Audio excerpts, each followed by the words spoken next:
Hi folks, how you doing? I got an email just now that I just read from a guy who was saying the Twitterverse is a little worse off without you, and saying that even when he disagreed with my opinions on Twitter, he was really happy that I was there and it made a difference. And I was like, oh, crying. Not really crying, but I was going, oh. But I had to leave there for my peace of mind, and that's kind of what I want to talk about in this video. The reason I don't get political. I've gotten some emails from people who are saying that their Sangha, their teacher in their local Sangha, is getting real political, and what should I do about it? And one guy said several people have left his Sangha because his teacher is getting real political in all the Dharma talks and things. Gosh, I don't know what to do about that. When I was with Mishima Roshi, I didn't agree with a lot of his political opinions because at that time I was a pretty hardcore leftist and he was not. He was definitely a conservative, not hard right. I wouldn't call him at all, but definitely a conservative. And it used to annoy me when he would say things like he liked George W. Bush. So there you go. I followed a Zen teacher who liked George W. Bush as president. But anyway, that would upset me. But he didn't put that stuff in very much. Only when somebody would ask him specifically a question, then he would answer it honestly. And I thought, okay, well, he's not pushing this stuff on me or anybody. He's just answering honestly when somebody asks his opinion, and that's okay. That's fine.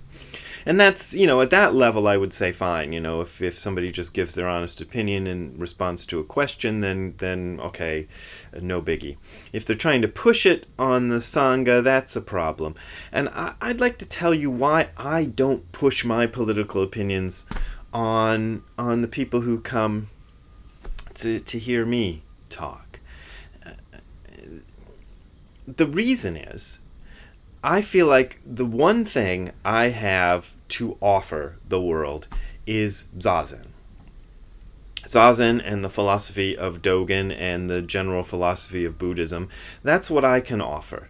My political opinions are run-of-the-mill. I can go on YouTube or any other place. YouTube's pretty right-wing these days, but that's probably not a great example. But you can go to any form of social media where people express their political opinions, and you can find political opinions that basically match mine pretty well. What you can't find a lot of is people talking about Zen practice and Zazen, and people who've experienced it deeply, expressing their story about doing it and how they came to it and what it means to them, and explaining to people how to do it. You don't find that a lot. And that's what I can offer.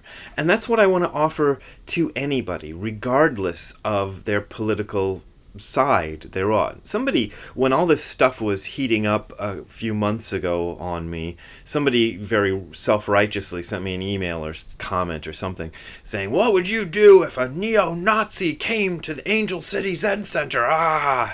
And I actually thought about that, and I thought, well, what would I do? Well, we go in and we sit facing a wall for half an hour, and then we have a discussion, a group discussion, which is usually led by me or somebody else who's leading the discussion that day about Zen.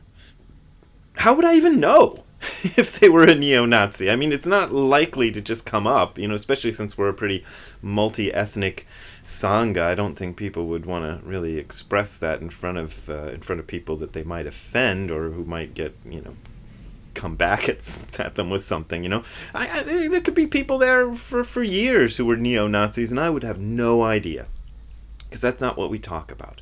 But the thing is, I'd rather a neo-Nazi learn Zazen, because it might convince them, by looking in their own mind and looking at their reasons for the attitudes that they hold, they might come away with something solid. With somebody said once in an interview, it might have been Robin Hitchcock, I don't know, but somebody said the best way to convince somebody of something is to make them think they figured it out for themselves, to make them think they thought of the idea.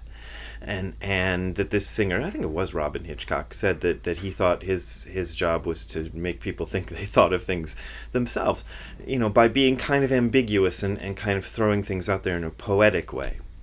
And I think that's true, and I think the Zen thing is even more powerful because I think if anybody honestly examines their ideas, then they'll find out where the flaws are themselves, and that's much more powerful than somebody going, "You are wrong." Because if somebody goes, "You are wrong," you're going to go, "No, I'm not. I'm right." And where are you then? You haven't gone anywhere. And stuff came up a few months ago about global climate change, global warming, and I know everybody right now back in Ohio is freezing their butts off, almost literally, because there's this huge Arctic air mass, which does not prove global warming is a hoax. But anyway, for folks back in Ohio, you have my sympathies. I'm in California, walking barefoot outside. But I think the best thing I can do for global climate change is teach people to meditate. Because I think the problem right now, as I see it, for whatever it's worth, with global climate change, when I look at the conservatives and everything, is I think most people are these days getting on board with the idea that it's really happening. I know there's some holdouts and people who are digging in there saying it's a hoax and whatever, and maybe the president is one of them. But I see a lot of conservatives sort of warming up to the idea that, yeah, it's real. What they disagree on is what we should do about it and what the approach should be, like this big government approach versus this let industry take care of it themselves approach and all this stuff. And they, butt heads over that, and they're calling each other names and things. I feel like if more people did Zazen or did some kind of form of introspection and things, we might be able to come to the point where we can actually face people that we disagree with better, and try to see that okay, I disagree with this guy about one thing, but maybe we can find common ground on another thing, and we can work together and see that we're fundamentally all the same, that we are fundamentally different pieces in a single unit that are trying to work together towards a common goal of making everything better for everybody. So, that I feel like teaching meditation is much more important than me going, "I'm taking a stand about global climate change. Look, here's my sign that I wrote, and it's got a funny picture and a slogan on it." That there's millions of people doing that, millions, but they're not millions of people saying, "Sit down, shut up, and watch yourself for a while every single day until you figure out what the hell is going on, and maybe you can." Well, you'll never figure out what the hell is going on, by the way. Just a hint to the wise.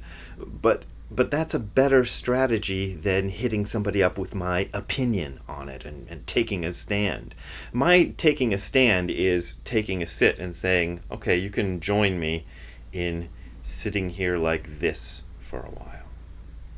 So there's my stance on everything. If you enjoyed it, you can send me a donation by PayPal or Patreon. I'm still keeping my Patreon. They took off the adult content warning. I don't know if I mentioned that on the YouTube channel, but I got this thing from Patreon saying my channel, my Patreon thing, whatever you call it, my platform or whatever it's called, had been labeled as adult content. And I sent them an email about a month ago saying, "What are you talking about, adult content? There's nothing adult content-y about any of what I'm putting on here." Well, they sent me an email this morning saying they'd removed the adult content warning. So there you go. So that's nice. So Patreon gets a little point. I'm still suspicious of how they do things over there, but I'm sticking with them for now. So you can donate by Patreon or PayPal, and see you later. Have a nice day, and don't get too cold out there in the Midwest.